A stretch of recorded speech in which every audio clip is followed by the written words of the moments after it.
سرفراز ہو جائے گا۔ تو قیامت تک حضرت امام حسین رضی اللہ تعالیٰ عنہ نے اپنی سنت کو بطور نمونہ چھوڑا اور فرمایا وَلَكُمْ فِيَّ أُسْوَةٌ، میں اس لیے خود کربلا کے ریگزار کے اندر ایک انوکھی داستان رقم کرنے جا رہا ہوں تاکہ قیامت تک لوگوں کے لیے میری زندگی ایک نمونے کے طور پہ موجود رہیں اور جبر کے خلاف لوگ ٹکرانے کا حوصلہ رکھیں۔ حضرت امام حسین رضی اللہ تعالی عنہ نے کربلا کی اس دوپہر کے اندر جو عظیمت کی داستان رقم کی اور جس طرح جبر کے سامنے پوری قوت سے سینہ تان کے کھڑے ہو گئے، 22,000 افراد کے سامنے تنہا شخص کا ڈٹ جانا یہ کوئی تماشا نہیں ہے۔ 72 افراد کے زخم کلیجے پہ موجود ہیں اور اپنے بھائیوں، بیٹوں، بھتیجوں اور بھانجوں کے لاشیں اٹھا اٹھا کے آپ خیموں تک لا چکے ہیں۔ آپ کے ہاتھوں کے اندر علی اصغر دم توڑ چکے ہیں اور جوان علی اکبر آپ اس کو اٹھا کے خیمے تک لا آئے ہیں۔ راوی بیان کرتا ہے کہ میں اس وقت موجود تھا۔ وہ ابن راشد لکھتا ہے کہ جب حضرت امام علی مقام رضی اللہ تعالیٰ عنہ کو ایک نوجوان نے پکارا اور کہا کہ مجھے تھامیے اور مجھے پیاس شدت سے تڑپا رہی ہے، تو آپ جب دوڑتے آئے اور گرد و غبار میں ایک جوان کو آپ نے اٹھایا اور اپنے سینے سے اس کے سینے کو جوڑا، تو کہتے جب خیموں کی طرف امام جا رہے تھے، کہتا میں نے اپنی آنکھوں سے دیکھا کہ اس جوان کے جو پاؤں ہیں وہ کربلا کی ریت کے اندر گھسیٹتے جا رہے تھے اور مقتل سے لے کر خیموں تک ایک لکیر بنتی چلی جا رہی تھی۔ لیکن میں نے حسین ابن علی کے انداز کے اندر جو ہے وہ تم تراک دیکھا اور وہ بھانکپن دیکھا کہ اس موقع کے اوپر بڑے بڑے بھی دم توڑ جائیں۔ تو میں نے کسی سے پوچھا کہ یہ نوجوان جس کو سینے سے اٹھا کر کے خیموں کی طرف لے جا رہے ہیں یہ نوجوان کون ہے؟ تو مجھے کہنے والے میں نے بتایا کہ یہ حسین ابن علی کا بھتیجا قاسم بن حسن بن علی بن ابو طالب ہے۔ تو اتنی جرأت اور اتنی پامردی کے ساتھ 71 لاشیں لائن کے اندر پڑے ہیں۔ گھر میں ایک میت ہو جائے سارا شہر سنبھالا دینے والا ہوتا ہے، پھر بھی دکھ نہیں تھمتا۔ کہتے ہیں چھوڑ دو، اس کا کلیجہ کٹ گیا ہے، اس کا جوان رخصت ہو گیا ہے، اس کے سینے کا چین لٹ گیا ہے، سلام کرو حسین ابن علی کو۔ 71 لاشیں لائنوں میں لگے ہوئے ہیں، بے گور و کفن لاشیں پڑے ہوئے ہیں، اور ادھر خیمے کے اندر پردہ ڈالو کہ پردے کا بھی لحاظ ہے۔ لیکن پھر جب گھوڑے کی زین کو کس کے میدان کربلا میں نبی کا نواسا نکلا، جب 3 دن کا پیاسا کربلا کے ریگزار کے اندر میدان کربلا کے اندر ذوالفقار تلوار لہراتا ہوا آیا، شبیہ رسول رسول کریم کی تصویر جب میدان کربلا میں حضرت امام حسین تلوار کو لہراتے ہوئے آئے تو آواز آ رہی تھی یہ کون ذی وقار ہے، یہ کون شاہ سوار ہے، لباس ہے پھٹا ہوا، لخت لخت کٹا ہوا، تمام جسم نازنی چھدا ہوا کٹا ہوا، پھر بھی ہے ڈٹا ہوا، یہ نبی کا نور عین ہے، یہ بالیقین حسین ہے۔ تو حضرت امام حسین رضی اللہ تعالیٰ عنہ نے کس انداز کے ساتھ جبر کے خلاف پوری قوت سے کھڑے ہو کر کے دنیا کے سامنے اپنا اسوہ رقم کیا، اور گھوڑے کی زین سے جب فرش زمین کی طرف آئے۔ زمانہ جانتا ہے کہ جب آپ کا سر سجدے میں تھا کہ اس وقت سنان بن انس نے آپ کے سر کو کاٹا،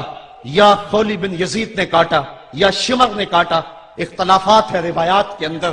لیکن حضرت امام حسین رضی اللہ تعالی عنہ کا آخری وقت سر جو تھا وہ سجدے میں تھا، اور سجدے کی حالت کے اندر دست قاتل نے سر حسین کو تن حسین سے الگ کیا۔ یہ دنیا کے سامنے حضرت امام نے اپنا اسوہ رکھا کہ یہی تو پیغام میں دینے آیا ہوں،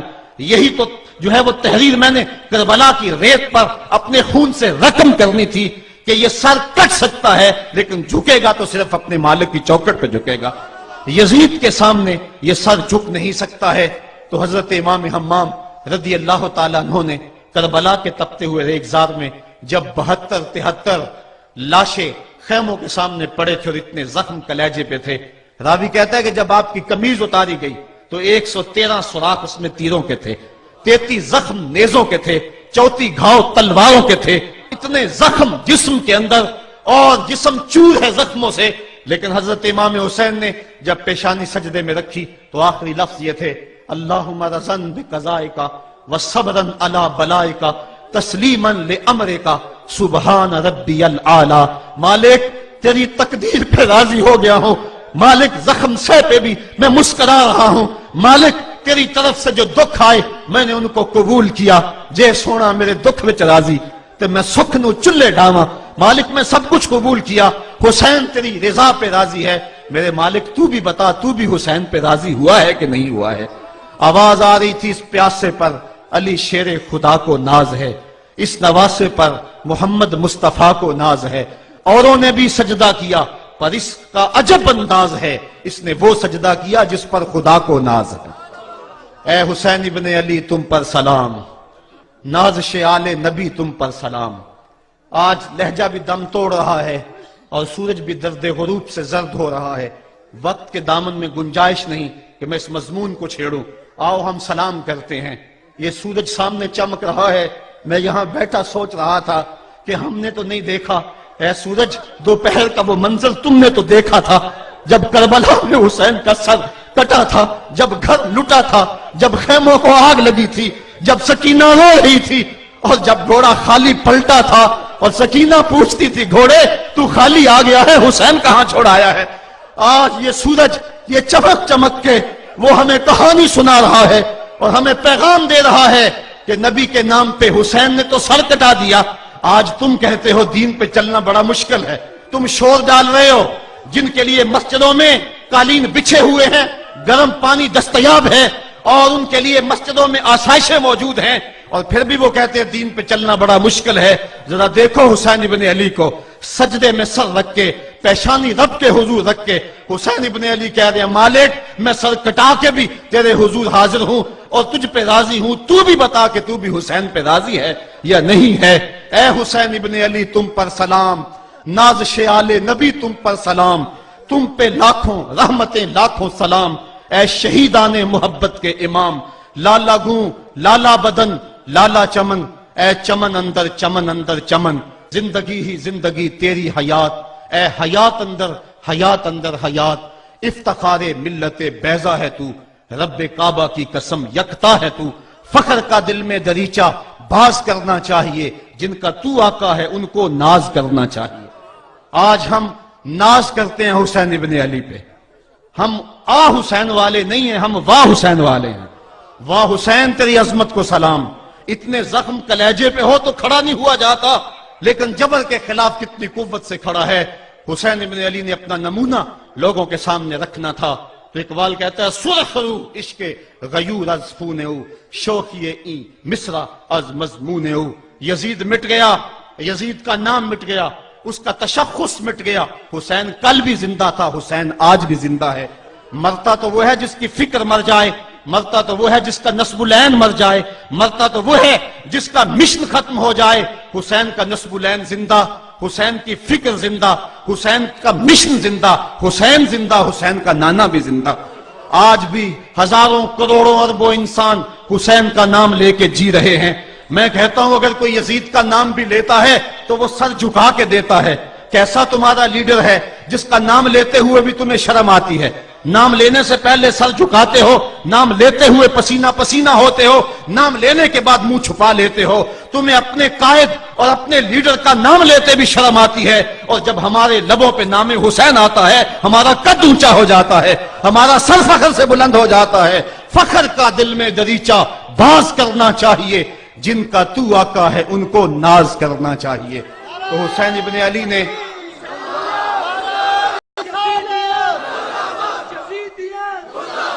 کسی نے کہا تھا کہ یہ دو شہزادوں کی جنگ تھی،